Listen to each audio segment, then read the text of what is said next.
بافڵ تاڵەبانی خۆی یەکلایی کردەوە و سەرکێشی بە سلێمانیشەوە دەکات. بافڵ تاڵەبانی بۆچی سەردانی رووسیای کرد؟ چێ پەیوەندیەکانی بۆ ڕێکخستووە؟ ئاماژەکانی پشت ئەم سەردانە چین و کاریگەریەکانی لە داهاتوودا چی دەبن؟ تا کۆتایی لەگەڵمان بمێننەوە و زۆر شتان بۆ ڕوون دەبێتەوە.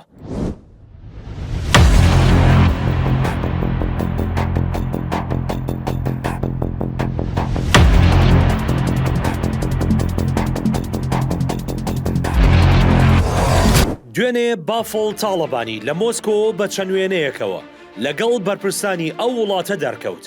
بافڵ تاڵەبانی لەگەڵ هەر یەکە لە وەزیری دەرەوە و نوێنەری سەرۆکی رووسیا بۆ کاروباری ڕۆژهەڵاتی ناوەڕاست کۆبەوە. دەرکەوتنی بافڵ تاڵەبانی لە مۆسکۆ لە کاتێکدایە دۆخی سیاسی عێراق و وەرێم ڕۆژ بە ڕۆژ ئاڵۆزتر دەبێت. جەمسەرگیری ئەمریکا لەگەڵ ئێران و رووسیا توونتر دەبێت. کێشەکانی هەرێم و بەغداش لە شوێنی خۆیدا ماوەتەوە و تەنانەت گرفتی موچەش چارەسەر نەبووە. دەرکەوتنی سەرۆکی یەکێتی نوێژ لە جەمسەرە دژبەرەکەی ئەمریکاوە مانا و ئاماژەی خۆی هەیە کە پێدەچێت کاریگەری خراپی لەسەر دۆخی هەرێم و پشتیوانی ئەمریکا بۆ هەرێم و چارەسەری کێشەکانی لە بەغدا دروست بکات. لەسەر و هەمووشیانەوە تێکچوونی زیاتری ئەمریکیەکانە لەگەڵ خودی یەکێتی نوێ. بەپێی زانیاریەکان لە ماوەی ڕابردوودا بافڵ تاڵەبانی دووجار هەوڵی داوە سەردانی ئەمریکا بکات و دیدار لەگەڵ بەرپرسانی ئەو وڵاتە ڕێک بکات، بەڵام وەڵامی پێویستی نەدراوەتەوە. تیوار زانیوێتی بافڵ تاڵەبانی لە ڕێگای باڵیۆزی ئەمریکا لە عێراقەوە داوای بینینی بەرپرسانی باڵای ئەو وڵاتەی کردووە، بەڵام ئەمریکیەکان وەڵامی داواکەیان نەداوەتەوە. هەر بەپێی زانیاریەکان سەردانەکەی بافڵ تاڵەبانی بۆ مۆسکۆ بەهۆی وەڵام نەدانەوەی ئەمریکیەکان بووە.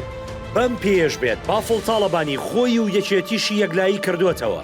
بەم دەرکەوتنەشی بە یەکجاری دەچێتە بەرەی ئێران و رووسیا و دەیەوێت بڵێت سلێمانی زۆنی جەمسەرێکی ترە. هاوکات بەپێی زانیاریەکانی تیوار سەردانەکەی بافڵ تاڵەبانی بۆ رووسیا و ڕێخستنی دیدارەکانی لەلایەن ئێرانەوە بوو. بەرپرسانی ئەو وڵاتە هاوکاریان کردووە. ئەوەش وەک پەیامێکە بۆ ئەمریکا لەلایەن ئێران و رووسیاوە کە دەست لە بەشێکی هەرێم هەڵناگرن و بە موڵکی خۆیانی دەزانن ئەویش سنووری سلێمانیە. هاوکات بەپێی قسەی چەند سەرچاوەیەکی باڵا کە بۆ تیوار دواون بافڵ تاڵەبانی پرسی غازی سروشتی و دەرهێنانی لە سنووری سلێمانی بۆ بەرپرسانی رووسیا باس کردووە. دەیەوێت کۆمپانیا رووسیەکان لە ڕێگای بەغداوە وەبەرێنان لە غازی سنوورەکەدا بکەن، واتە دەستی کۆمپانیا رووسیەکان درێژ دەکات بۆ سامانی سروشتی و غازی سنوورەکە. بۆ مەش باڵیۆزی رووسیا لە عێراق چەند جارێک پێشتر لەگەڵ بەرپرسانی یەکێتی لە پەیوەندیدا بووە و کۆبۆتەوە. هێنانی وەبەرێنەرانی رووسی بۆ ناو سامانی سروشتی هەرێم مەترسیەکەی لەوەدایە کە بابەتی وزە پرسێکی گرنگی استراتیژیە لە سیاسەتی دەرەوەی ئەمریکادا و دەرکەوتنی بافڵ تاڵەبانیش لە مۆسکۆوە کە دژبەری ئەمریکای زلهێزی جیهانە و نەخشەدا ڕێژەری ڕۆژهەڵاتی ناوەڕاستە، وەک مەترسیەک سیر دەکرێت و سەرکێشیە بە خەڵکی سلێمانی و هەرێمی کوردستانەوە.